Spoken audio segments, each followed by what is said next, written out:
Hi, I'm Mary Beth Quinn, a mixed media artist from Nashville, Tennessee, and last week I did a little video review of these Faber Castell Gelatos. I'd heard a lot about them and I finally tried them for myself and I really liked them. So in the video you got to see my first impressions of them, my first experiments, but since I did that video, I've had some other artists send me some really good questions, like how is it that these gelatos compare to, let's say, Tempera Paint Sticks? And also, how do these work on collage papers? You know, once you put them on the paper, when you go to glue them down, do they reactivate? Do they run all over? As well as what does it look like when they're in dry mode and in wet mode? And can I count on them staying in place once they've been on the paper for a while? Or are they going to keep reactivating and moving around when I add my medium? So for all you collage artists out there, I thought I would do a part 2 to my gelatos review just to answer some of these questions. Because I'm testing out so many different things, I'm just going to speed up this video and let you sort of watch it in fast motion while I go through this little testing process. Here I'm just testing it in different ways that I'll talk about here in a minute. But I want to see how it reacts in different scenarios and how the different colors compare to one another. That's why I'm using different ones here. And also just seeing how they will interact together. Being a self-taught artist, that's really just second nature to me. I learn by doing. I'll just grab things and begin experimenting. And I have people many times ask me, you know, can I use this in this scenario? And what will happen if I do such and such with this product? And I'm always happy to answer, of course, but I think what's important for us to remember as artists is that this is how we learn. This is actually our job, is seeing what will happen. What's going to happen if I make this mark or use this tool? What is this going to look like if I blend these two materials together? And we learn by trying. And sometimes that will involve things that might look a bit like failure, but really it's just information. It's all just information. And that is how all of us learn best. When you're really going through and taking your time, exploring how materials work, and doing things like I'm doing right here, that sticks with you in a way that someone else's secondhand information can't. Okay, so I've sort of let my experiment dry, and I wanted to label the 5 different kinds of gelatos that they seem to have in this particular set. They had the ones labeled brights, then pastels, then metallics, and then a set called iridescence. It looks like the main color and then some metallic, it looks like some violet in here or something. And then a few that don't have any sort of label except for the color on them. So I'm not sure. I'm not sure what this category is. Maybe it's just the originals or something. But as you can see, I have put these down where this is just the color right out of the little tube. And this is where I put the color down and just moved it around with my finger and blended it. You can see how it blends out into the paper around it and also how it will blend into the color. You can blend the colors together just using your finger. Now these I put down and then use water on them. So you can see that the mark doesn't completely disappear, especially on the darker colors. But a lot of the color does dissolve and you can move it around just like a watercolor.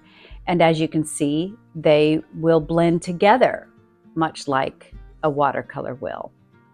You can even see here, I don't know if you can, but with this metallic and this iridescent side by side, the little sparkly things really blended together in a nice way. It's probably hard to see And then on this last one, I put down water on the paper first, and then just made marks into the water to see how that would look differently.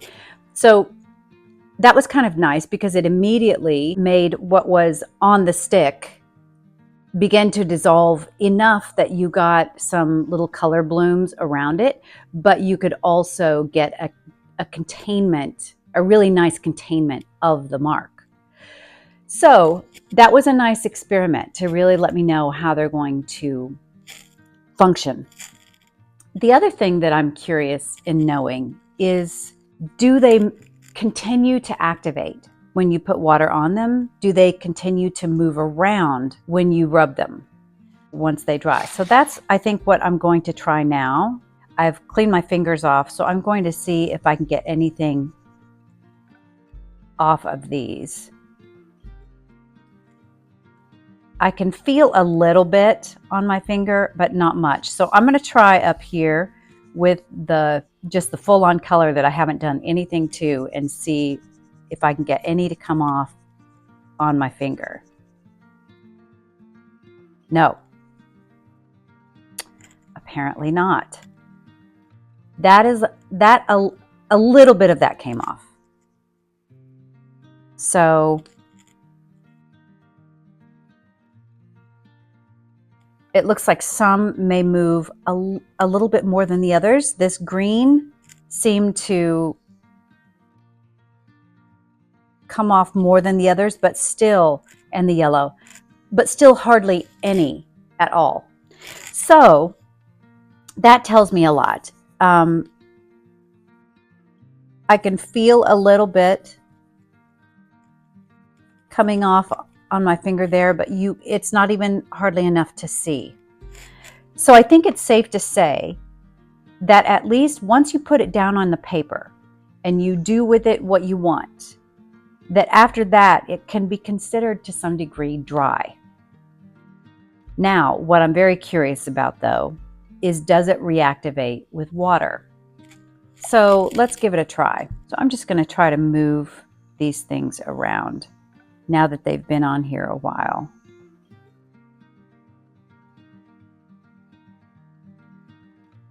And I'm going over this quite a bit. So I have gotten a bit of that color to reactivate. I'll put it down here so we can see how much. So I'll try with this one too.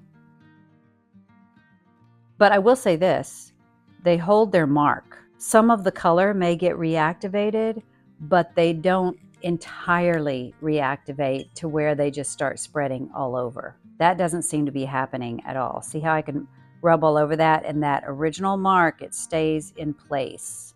I'm going to dry that up really fast so you can get a better idea. So here are these colors that I tried to make run. I tried to get them to activate again, and they did a little, but mostly the body of them stayed in place. But just so you can see the amount to which I got them to move and activate again. Not very much, considering how much I was really working on them. So one of my favorite things to do with my botanical collages is to layer them and use these semi-transparent papers like this Abaca paper right here and some rice paper to really make bold, beautiful, colorful designs on them. And some of them I like to be non-specific, but I would love to combine different mediums together, like the watercolor with something like this gelato, where I can find ways to make different marks.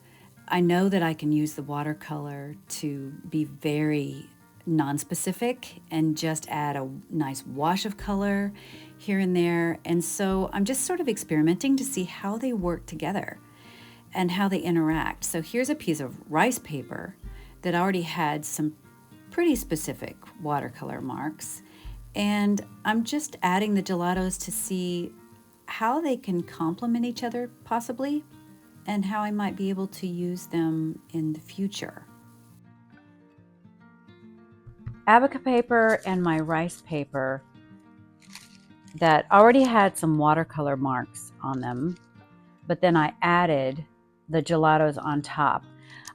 They've dried now, and I'm going to see how they do with taking medium and getting used onto a piece of mixed media paper. I really added a lot of these colors here. This, let's see, I think I did it on this side, this yellow, and then this pink and orange, and then I added some watercolor right there to the center. And this was a faint pink, and I added some green and some hot pink with the gelatos. And this was not here at all. I did this using a gelato and then also a yellow gelato right there in the middle. And then I added in the end a little bit of watercolor to that.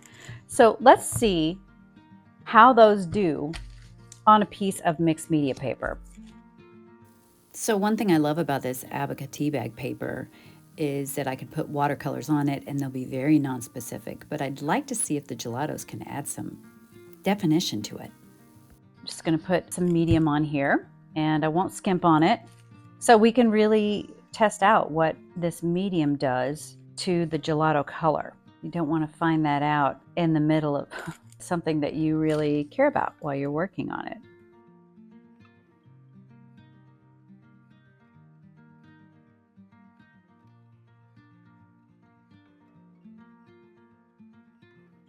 So a little bit of color bleed,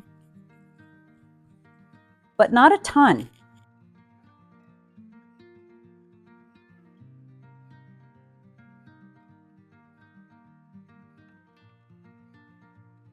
So as far as I can tell, those gelatos really can add a lot of a pop of color to the papers. Now, let's look at the rice paper. But let's try this bigger piece. So I'm just making a water line around this figure so it tears more easily. All right, so let's see how this does.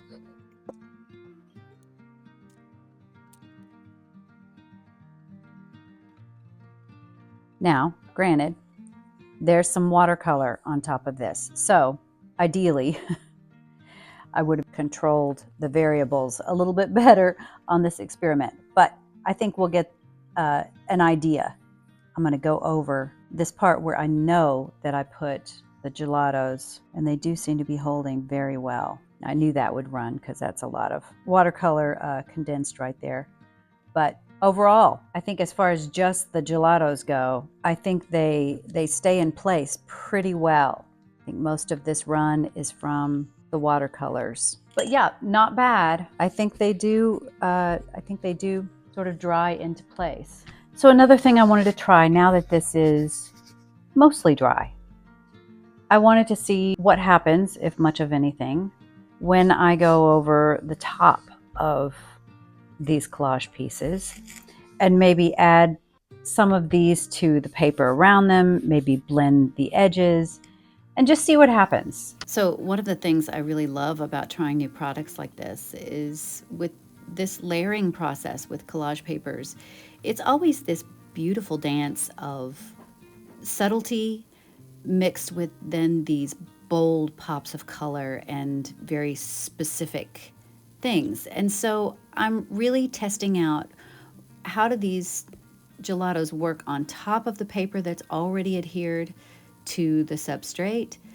How much can I add to that boldness? What sort of mixed media marks can I make with these, and how will they really add to the aesthetic of the painting? So that's mainly what I'm playing with here, is just seeing what they'll do. How can I use them to help me define what I'm wanting to define with these botanical pieces? And here I'm seeing if I can find some pastels. So there's that dark green mark up above, and I just blended the white gelato with the green, and I really liked the dreamy sort of effect that I got there. And now I'm just adding some various colors in to see what they'll look like in a finished product. I really like it. So one thing I've gotten lots of questions about is the difference between the Tempera Paint Sticks and the Faber Castell Gelatos. So I thought I would show you one major difference. It has to do with the way that they can blend or not. So I got as close to the same color as I could come up with. This is the gelato, and this is the Tempera Paint Stick. Here is the gelato, and here is the Tempera Paint Stick. Just on the surface, the Tempera Paint Stick looks a lot wetter than the gelato, just right off the bat. But let me show you. If I try to blend that out, it doesn't really blend. It's sort of, you can see that. It sort of begins separating. You can't really blend it out, and if you try, it will sort of coagulate and just come off in pieces like that. The gelato will actually blend out, and it doesn't separate and go into pieces. And you can blend it into the space around it. You can rub pretty hard on it. So let's do these pinks. Here's a Tempera Paint Stick and a gelato. They're not exactly the same color, but they're close. And so when I rub on this right here, you can see that it doesn't necessarily blend. It comes into pieces, and you can't do much with it there. But if I blend this gelato, once again, it will go into the area around it. It's really spread out. So this is one major difference. And somebody had asked, well, why do you like the Tempera Paint Sticks? And one thing that I love about them is that they will make these really bold, thick marks with lots of texture. So let's see if you can see right there. That texture just really gets into, it makes a thicker, bolder mark. Now the gelato, you can put a lot on there, but it's not going to have that sort of chunky texture that the Tempera Paint Stick will have. And you get that with all of them. Now you can sort of blend them together, put them one over the other, the Tempera Paint Sticks. But if you try to blend them together, they don't do it quite so well. Again, they sort of break up and start disintegrating, starts coming apart, the structure of it. See, it will literally like almost come off the paper if you rub on it too hard. But if you were to put these over each other, they really blend well. And you can also blend them together, and they do very nicely. So those are the main differences that I see between the Tempera Paint Stick and the gelato. So overall, I felt really good about this product. I felt like they moved around in water really well, and they held their mark also well, and they blend so nicely, add nice pops of color. It seems like there's a lot that we could do with them in terms of mixed media collage. And if you'd like to know more about my favorite art products and materials, you can find the link to my list down in the description, as well as the link to my latest class, the Layered Botanical. In this class, you learn all about how I paint botanicals onto semi-transparent paper and then layer them on top of each other to make these really complex and whimsical designs. And as always, I thank you so much for spending your precious time with me. It's an honor.